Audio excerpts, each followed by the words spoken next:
You woke up early today. You drank the black coffee. You skipped the bagel even though you wanted it. You spent 45 minutes on the treadmill, watching the calorie counter tick up while your energy ticked down. You've done this for 3 weeks, maybe 3 months, maybe years. You look in the mirror and the softness around your midsection hasn't moved. Your belt loop is in the exact same notch it was last year. You feel heavier in your own skin, but the scale says you've lost 2 pounds. You know those 2 pounds weren't the right ones. You're tired. You're hungry. And you're still wearing the same hidden layers. It feels like you're negotiating with a ghost. This stubborn buildup of visceral adipose tissue doesn't care about your effort. You give everything, and it gives nothing back. In a second, I'm going to show you the first lever that actually moves this. And it has nothing to do with running more miles. But first, I want you to stop. Stop thinking you need more willpower. Stop assuming you just haven't pushed hard enough. This isn't a character flaw. It isn't a lack of discipline. You aren't lazy. You're just exhausted from fighting a war you weren't equipped to win. The harder you've been pushing, the more your elevated cortisol levels, the body's primary stress signal, might be fueling the very thing you're trying to burn. You've been trying to crush it in the gym, but your body is hearing that as a threat. And when the body feels threatened, it holds on tighter. The reason you are stuck is simple. You have been fighting the wrong enemy. You think the problem is the fat itself. You treat it like a storage unit that just needs to be emptied. You think if you stop putting things in and force things out through sweat, the math will eventually work. It won't, because the fat isn't the cause. It's the symptom. You've been aiming at the shadow on the wall instead of the person standing in front of the light. Most people spend their lives fighting visceral adipose tissue with brute force. The Japanese don't. They rely on a philosophy of quiet maintenance to reduce visceral fat naturally because they realize that fighting the fat is like trying to put out a fire by blowing away the smoke. And the weird part is, your body is actually doing this to protect you. The real enemy is a signal jam, a state of internal clutter. Think of your body like a high-end engine.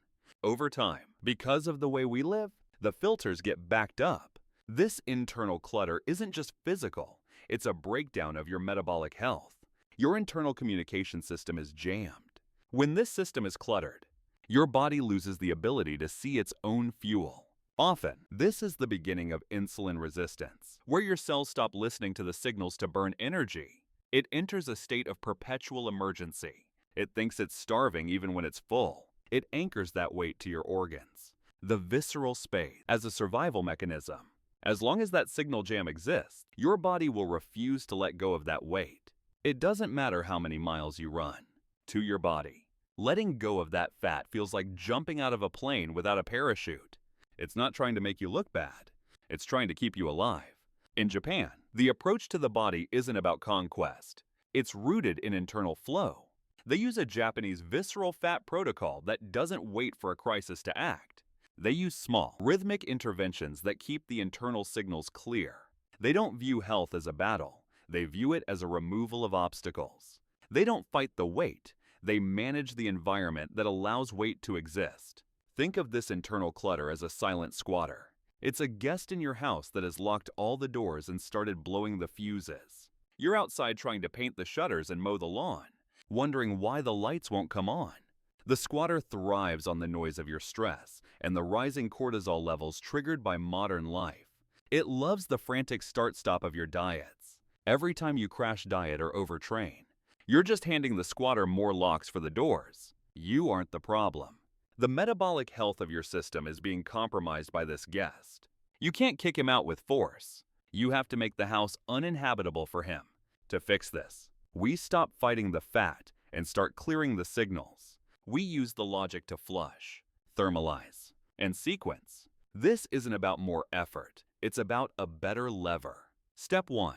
Flush the signal noise. Most people think movement has to be hard to count, but the most effective way to clear the jam is through light, consistent circulation. The goal here is to signal to your nervous system that the emergency is over. Why it works? Short, low-intensity movement, especially a 10-minute walk after eating, helps clear postprandial glucose from your bloodstream before it can be stored as fat. It's like clearing the pipes so the water can flow. The micro-action. Commit to a 10-minute signal walk after your largest meal. Not a power walk, just a stroll. It's not about burning calories. It's about telling your brain the fuel is being used. Step 2. Thermalize the signal. You don't need to burn fat. You need to increase your body's signal strength. In metabolic terms, your muscle is your greatest signal amplifier. Why it works. Muscle is a metabolically active tissue. Even a small amount of microtension. Basic strength movements improve your metabolic health by making your cells more sensitive to insulin. It turns the heat up on your metabolism 24 hours a day, not just while you're moving. The micro action. 2 minutes of bodyweight squats or wall pushes before you hop in the shower. That's it. You're not training for a marathon. You're just reminding your body that it needs to stay warm and ready. Step 3. Sequence the intake. It's not just what you eat, but the order in which your body sees it. This is the Japanese-inspired secret to managing postprandial glucose. Why it works. When you eat starch or sugar first, your blood sugar spikes, insulin climbs, and your body enters storage mode. By changing the sequence, you create a fiber buffer that slows down absorption. The micro action. Eat in this order. Fiber first, greens, veg. Then protein and fats. Then starches, carbs last. It's the same meal, just a different sequence. It's the easiest way to reduce visceral fat naturally without feeling restricted. You have been taught to measure success by the scale. That is a lie. The scale measures everything. Water, muscle, bone, and the meal you just ate. It's a noisy, inaccurate metric.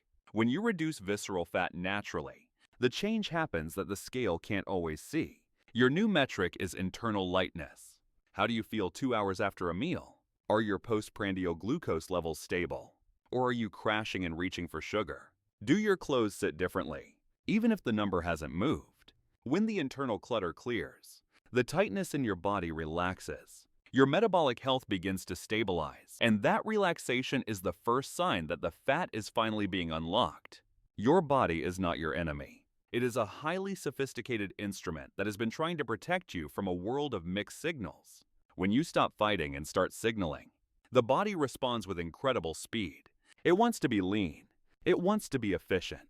It's just waiting for you to clear the path. One final note. If you're diabetic, on medication, pregnant, or have a specific medical condition, please check with a clinician before changing your diet or exercise routine. Start today. Don't go for a run. Just go for a 10-minute walk after dinner. Don't do it to lose weight. Do it to tell your body that the emergency is over. If this video helped, please like and subscribe.